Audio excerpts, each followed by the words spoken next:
I always imagined myself a mother. I kept a list of possible names for my future children, pictured myself pregnant and listening to fast fetal heartbeats, looking in wonder at the image on the screen. But I had reservations. I'd absorbed the messages in the cultural ether that framed motherhood as both holy work and trap. My ambivalence grew. When Eric and I married in 2004, we agreed we'd eventually have a child, but we were busy doing other things. Writing dissertations, writing books, chasing academic jobs around the country, and by the time we started talking in earnest about becoming parents, I was in my mid-30s and Eric was close to 40.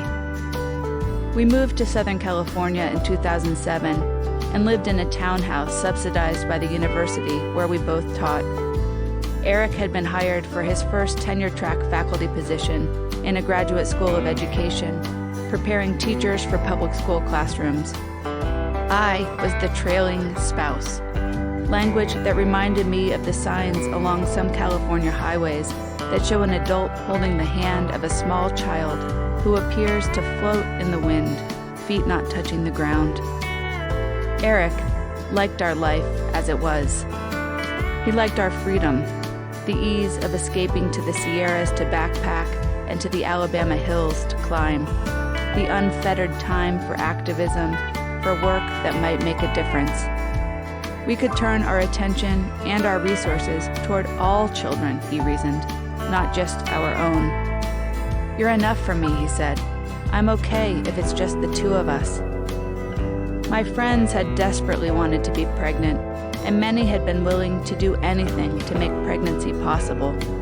Take hormones, give themselves shots, find egg donors, buy sperm, endure IVF procedure after IVF procedure, go into debt, hire surrogates. Their certainty threw my uncertainty into relief. "I don't know what I want," I said.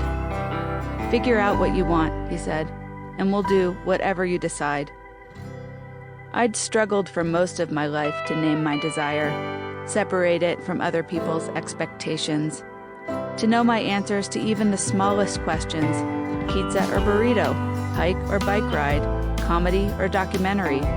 I had to meditate, write in my journal, and when I did manage to figure out what I wanted, it was hard for me to say it. I didn't trust my knowing, especially when someone else wanted something different. Eric does not suffer from indecision. He knows what he wants, and he isn't afraid to say it. For him, this isn't about control. It's about integrity and honesty. It's about not making other people read your mind. He says what he needs, and he trusts I will do the same. But I didn't do the same. When it was time for us to figure out if we wanted to have a baby, I hadn't been saying what I wanted for years, and Eric was always so sure. If I didn't know what I wanted for dinner, then why not eat what he wanted to eat? Why not watch what he wanted to watch? Why not hike where he wanted to hike? These little deferrals accumulate. I imagine it feels good to be married to someone who accommodates, especially if you don't know that's what's happening. It makes it easier to say, "We'll do whatever you decide," because past experience indicates we always agree. Until we didn't. Until I wanted a baby, and he did not.